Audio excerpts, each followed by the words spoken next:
ಮತ್ತೆ ಜೈ ಪಾಂಡುರಂಗ ವಿಠಲ. ನಮ್ಮ ಕರ್ನಾಟಕ, ತೆಲಂಗಾಣ, ಮಹಾರಾಷ್ಟ್ರ ಮೂರು ತ್ರಿಮೂರ್ತಿಗಳ ರೂಪದಲ್ಲಿ ಎಲ್ಲ ಪಾದಯಾತ್ರೆ ಹೊರಟಿದ್ದೀರಿ. ನಿಮ್ಗೆಲ್ಲರಿಗೂ ಶುಭವಾಗಲಿ, ಮತ್ತೆ ನಿಮಗೆ ಆರೋಗ್ಯವನ್ನ ಭಗವಂತ ದಯಪಾಲಿಸಲಿ. ಅದೇ ರೀತಿ ನಮ್ಮ ಭೂತಾಯಿಯನ್ನ ನಾವು ಸಂರಕ್ಷಣೆ ಮಾಡಬೇಕು. ನಮ್ಮ ಹಿರಿಯರಿದ್ದಾರೆ ಮುಂದೆ, ಅವ್ರ ಕಾಲದಲ್ಲಿ ಯಾವುದೇ ಪ್ಲಾಸ್ಟಿಕ್ ಹೆಚ್ಚು ಬಳಕೆ ಇರಲಿಲ್ಲ ಅಲ್ವಾ ನೋಡ್ರೆ. ಈಗ ಏನಾಗಿದೆ, ಸಿಂಗಲ್ ಯೂಸ್ ಪ್ಲಾಸ್ಟಿಕ್ ಇದು ನೀರು ಕುಡಿಯೋದಕ್ಕೆ ಮಾಡಿದ್ದಾರೆ, ಒಳ್ಳೆ ಕೆಲಸ. ಬಟ್ ಇದೇ ರೀತಿ ಇದನ್ನ ಕುಡಿದನ್ನ ಒಂದು ಕಡೆ ನಾವು ಅಣ್ಣವ್ರನ್ನ ಒಂದು ಕಡೆ ಹಾಕಬೇಕು. ಇಲ್ಲ ಅಂದರೆ ನಾವು ನಮ್ಮ ಹಿರಿಯರು ಏನು ಬಳಸ್ತಾ ಇದ್ರು ಪಾದಯಾತ್ರೆಗೆ, ಕಡ್ಡಾಯವಾಗಿ ಎಲ್ಲರೂ ನಿಮ್ಮ ಇತರ ಸ್ನೇಹಿತರಿಗೂ ಹೇಳಿ.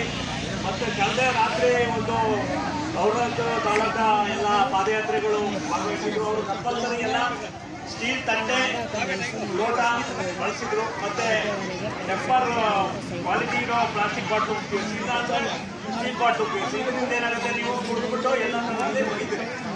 ಸಾಂಬಾರು ಎಲ್ಲೂ ಯೂಸ್ ಮಾಡಬೇಡಿ, ಯಾಕೆಂದರೆ ಅದು ಕೆಮಿಕಲ್ ರಿಯಾಕ್ಷನ್ ಆಗಿ ಅನೇಕ ಕ್ಯಾನ್ಸರ್ ಮತ್ತಿತರ ಕಾಯಿಲೆಗೆ ನಾವೇ ದಾರಿ ಮಾಡಿಕೊಂಡಿರ್ತೀವಿ. ದಯಮಾಡಿ ಎಲ್ಲ ಪಾದಯಾತ್ರೆಗಳಲ್ಲಿ ವಿನಂತಿ ಮಾಡಿಕೊಳ್ಳೋದೇನೆಂದರೆ, ತಾಯಂದಿರು, ಅಕ್ಕ ತಂಗಿಯರು, ಅಣ್ಣ ತಮ್ಮಂದಿರಲ್ಲಿ ಕಡ್ಡಾಯವಾಗಿ ನೀವು ಮುಂದೆ ಒಂದು ಸ್ಟೀಲ್ ತಟ್ಟೆ, ಲೋಟ, ಒಂದು ಸ್ಟೀಲ್ ಬಾಟಲ್ ಖರೀದಿ ಮಾಡಿ.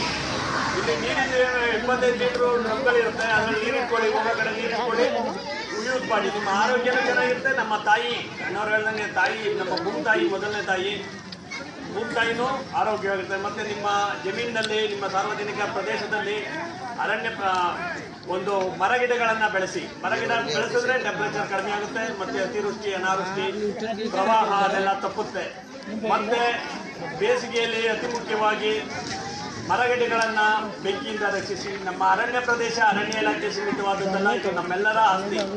ಕರ್ನಾಟಕ ಸೆಂಟ್ರಲ್ ಗೌರ್ಮೆಂಟ್ ಅಂದರೆ ನಾವೇನೆ, ಗೌರ್ಮೆಂಟ್ ಅಂದರೆ ನಾವೇನೆ. ಹಾಗಾಗಿ ಸಾರ್ವಜನಿಕ ಆಸ್ತಿ ಬಗ್ಗೆ ಏನಿದೆ, ನದಿ, ಕೆರೆ, ಸಮುದ್ರಕ್ಕೆ ಯಾವುದೇ ತ್ಯಾಜ್ಯ ವೇಸ್ಟೇಜ್ ಹಾಕಬೇಡಿ. ಎಲ್ಲ ಸ್ವಚ್ಛವಾಗಿ ಇಟ್ಕೋಬೇಕು, ಸ್ವಚ್ಛ ನೀರನ್ನು ಕುಡಿಬೇಕು, ಸ್ವಚ್ಛ ಆರೋಗ್ಯವನ್ನು ಕಾಪಾಡಬೇಕು. ಮತ್ತು ನಮ್ಮ ಮಕ್ಕಳಿಗೆ ಹಣ, ಆಸ್ತಿ, ಐಶ್ವರ್ಯದ ಜೊತೆಗೆ ಉತ್ತಮ ಪರಿಸರವನ್ನು ನೀಡಬೇಕು. ನಮ್ಮ ಹಿರಿಯರೆಲ್ಲ ನಮಗೆ ನೀಡಿರೋದಕ್ಕೆ ನಾವು ಬದುಕ್ತಾ ಇದ್ದೀವಿ, ಅವರೇ ಹಾಳು ಮಾಡಿದರೆ ನಾವು ಬದುಕೋಕ್ಕಾಗ್ತಿರಲಿಲ್ಲ. ಹಂಗಾಗಿ ಎಲ್ಲರಲ್ಲಿ ಇಷ್ಟು ಮಾತನ್ನು ಹೇಳ್ತಾ ಆಡೋದಕ್ಕೆ ಅವಕಾಶ ಮಾಡಿಕೊಟ್ಟ ನಮ್ಮ ತೆಲಂಗಾಣ, ಕರ್ನಾಟಕ, ಮಹಾರಾಷ್ಟ್ರ ರಾಜ್ಯದ ಎಲ್ಲ ಪಾದಯಾತ್ರೆಗಳಿಗೆ ಮತ್ತೊಮ್ಮೆ ಗೌರವಪೂರ್ವಕ ನಮನವನ್ನು ಸಲ್ಲಿಸಿ, ಮತ್ತು ನಿಮ್ಮೆಲ್ಲರಿಗೂ ಆರೋಗ್ಯ ಆಯಸ್ಸು ಕೊಟ್ಟು ಕಾಪಾಡಲಿ. ನಿಮಗೆ ಒಂದು ಹೇಳೋದಂದರೆ, ಸ್ಟೀಲ್ ವಸ್ತುಗಳನ್ನು ಬಳಸಿ, ಬಾಟಲನ್ನು ಬಳಸ್ಬಿಡಿ. ಯಾಕೆಂದರೆ ಸಾಕ್ತೀವಿ, ಅದಕ್ಕೆ ಬೆಲೆ ಇರಲ್ಲ. ಅದು ದಯಮಾಡಿ ಒಂದು ಕಾರ್ಯನ ಯಶಸ್ವಿ ಮಾಡಿ. ಎಲ್ಲರಿಗೂ ನಮಸ್ಕಾರ. ಅಯೋಧ್ಯಾಗ ಮಂಜುನಾಥ ಅಮ್ಮ ನಮ್ಮ ಅಣ್ಣವರು ಸೈಕಲ್ ಯಾತ್ರಾ ತೆಗೆದಾರ. ಸೈಕಲ್ ಯಾತ್ರಾ ಯಾಕಂತಂದರೆ, ನಮ್ಮ ಪ್ರಕೃತಿ ಅನಾದಿ ಕಾಲದಾಗ ಹ್ಯಾಂಗ ಸ್ವಚ್ಛ ಇತ್ತು ಅದೇ ಪರಿ ಇರಬೇಕಂತಂದು ಅವರು ಮುಖ್ಯ ಉದ್ದೇಶ. ಅದ್ರ ಸಲುವಾಗಿ ಅವರು ಮೈಸೂರಿಲಿಸಿ, ಅಯೋಧ್ಯ, ಹಾಗೆ ಪ್ರಯಾಗ್ರಾಜ್, ಕುಂಭಮೇಳಾಗ ಆ ಸೈಕಲ್ ಬಿಟ್ಟಾರ. ಅವರಿಗೆ ತುಂಬ ಧನ್ಯವಾದ. ಯಾಕಂತಂದ್ರೆ ನಮ್ಮ ದೇಶದಾಗ ಯುವತ ನನಗೆ ನಮ್ಮ ಎಲ್ಲ ಜನರೆಲ್ಲ ಯಾರೋ ಒಬ್ಬರು ಎಜುಕೇಟೆಡ್ ಆಗಿ ಮನುಷ್ಯರು ಎಲ್ಲರಿಗೆ ತಿಳಿಸ್ಬೇಕು. ತಿಳಿಸಿದ್ರೆ ಎಲ್ಲರಿಗೆ ನಾಲೆಜ್ ಬರ್ತದ. ನಮ್ಮನಿಂದ ಧನ್ಯವಾದ ಹೇಳ್ತೇವೆ. ನಮ್ಮ ತೆಲಂಗಾಣ, ಕರ್ನಾಟಕ, ಮಹಾರಾಷ್ಟ್ರ ತ್ರಿವೇಣಿ ಸಂಗಮ ಅಂಬದು ನಮ್ಮ ಪಾದಯಾತ್ರಾ ಭದ್ರಖಂಡಿ ಮುಂಗಾಣಿಸಿ ಪಂಢರಪುರ ಪಾದಯಾತ್ರೆ ನಾವು ಮಾಡ್ತೇವೆ. ನಮ್ಮ ಹಾಗೇನೆ ನಾವು ದ್ಯಾವರಿನ ಹೆಸರು ಜಾಗೃತಿ ಮಾಡ್ತೇವೆ. ನಮ್ಮ ಅಣ್ಣ ಮಂಜುನಾಥ ಅಣ್ಣವರು ನಮ್ಮಂಥವ್ರು ಎಲ್ಲರಿಗೆ ಜಾಗೃತಿ ಮಾಡಿ ಪ್ರಕೃತಿ ವಿಷಯ ಹ್ಯಾಂಗ ಬರ್ತಿಬೇಕಂಬುದು ಅವ್ರು ನಮ್ಗೆ ಕಲಿಸ್ತಾರ. ಅವ್ರು ಸಲ್ಲಿಸಿದ ಧನ್ಯವಾದ. ಅಣ್ಣ, ನಿಮ್ಗೆ ತುಂಬ ಆ ಜಾಗೃತಿ ಆಶೀರ್ವಾದ ಇರಬೇಕು. ನೀವೇ ರನ್ನೆ ಮಾಡಿ ಎಲ್ಲರಿಗೆ ನಮ್ಮ ದೇಶದ ಜಾಗೃತಿ ಮಾಡಿ.